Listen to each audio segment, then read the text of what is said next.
it's Murder Viewers. Thank you for joining me in today's case, which takes us to Shinfield, a village and civil parish in the English county of Berkshire, home to Angela Brand Mittal, her husband Lorenz Brand, and their young son. In the early hours of Boxing Day, the 26th of December 2018, Brand would launch a ferocious and frenzied attack upon his wife, ending her life, claiming he still loved her after the wicked deed he had just done. Angela Mittal, 41, the youngest of three siblings, was a bright and bubbly entrepreneur who has been described as beautiful, kind and loving by her friends and family. Angela's journey with Brand began in Rotterdam, Holland, where they would meet and then marry on the 4th of November 2006. Lorenz Brand, originally from Dordrecht, Holland, was an IT consultant. He had graduated from the Brunel University of London in 2001 with an MSc in IT and management. After getting married, they would return to England and begin to set up home. Soon after, though, Angela's troubles would begin. Brand's controlling and coercive behaviour would shine through, including physical violence at times. Angela stayed strong. She studied. She worked on her own well-being before starting her own life coaching and fitness guru business in 2014. She became very successful and had other side businesses and projects that she attended to. Through the years, though, as the abuse continued, she began to doubt herself. She began to feel like she was worthless, like the only thing that mattered was Brand. The years of manipulation were beginning to pay off for him. Even so, business was good, and in 2017, the pair bought a new, freshly built home in Shinfield. And if she was hoping for change, nothing did. If anything, things got a lot worse. By 2018, Angela began to fear for her life, and in November that same year, she took herself to the police station. She informed them of her fears. She told them he had been monitoring her phone calls and preventing her from contacting family and friends. Brand was beginning to lose control, whereas Angela was taking steps to get that control back. She contacted a solicitor and inquired about a divorce. The next day, Brand too would contact the police. He would tell them his wife drove him mad and that he could no longer control himself. Angela stayed strong, and on the 21st of December 2018, she instructed her solicitor to start divorce proceedings after being attacked by Brand, punching her to the head while she slept. Brand begged Angela not to divorce him, no doubt full of apologies, promising change. In the end, Angela agreed to spend Christmas Day with him, maybe to talk it out, but they just spent the day arguing. Eventually, Angela would go up to the marital bedroom while Brand was made to sleep in the study. Angela sat in her bed and contemplated her options. There was only one option, and that was to break free. In the early hours of Boxing Day morning, Angela transferred £35,000 from their joint bank account to her own. The decision was final. She was taking her life back. It didn't take long for Brand to realise what had just happened. He became enraged. He armed himself with a kitchen knife, and around 5 a.m. on Boxing Day morning, he crept up the stairs to his wife's bedroom. Whether she saw him coming or not, she didn't stand a chance. Brand pounced on her, lunging the knife into her neck.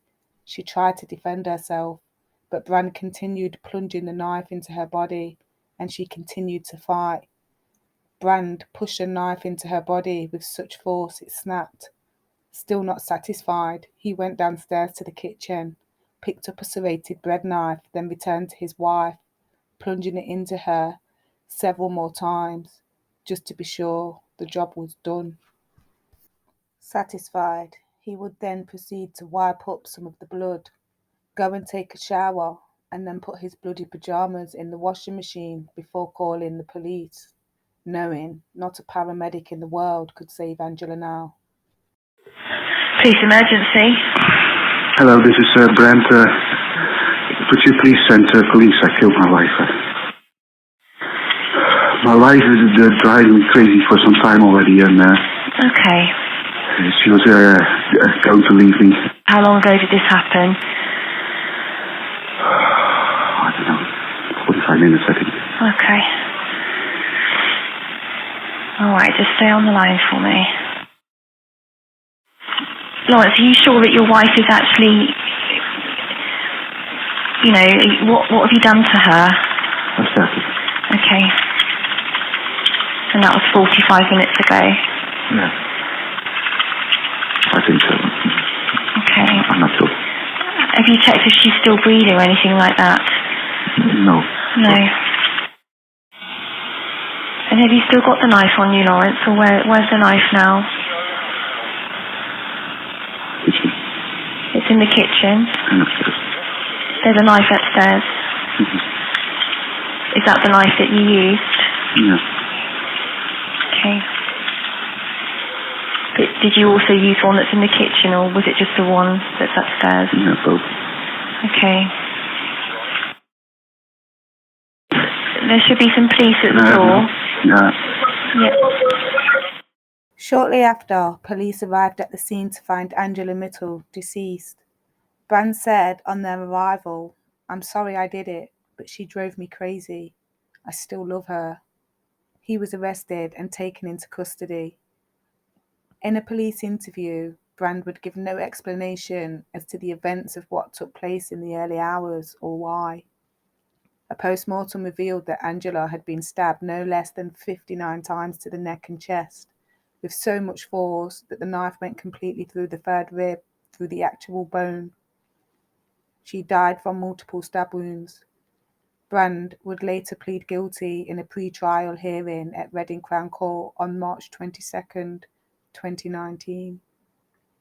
At sentencing on the 10th of May 2019, the court heard how Brand had physically and mentally abused Angela over the course of their 12-year marriage and how she had lived in fear since their return to England years back. Angela's father told the judge she was reduced from a happy, intelligent, capable woman to a woman concerned about doing whatever was necessary to save her marriage.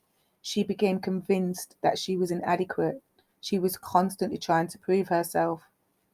Brand's defense told the court Angela had been described by friends as dominant, loud, loved the drama, and did like to tell stories for attention.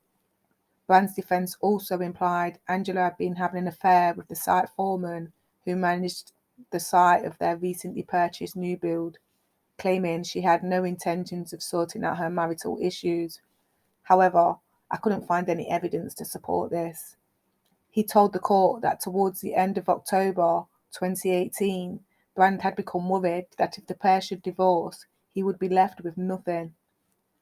Before sentencing, Judge Norton turned to Brand.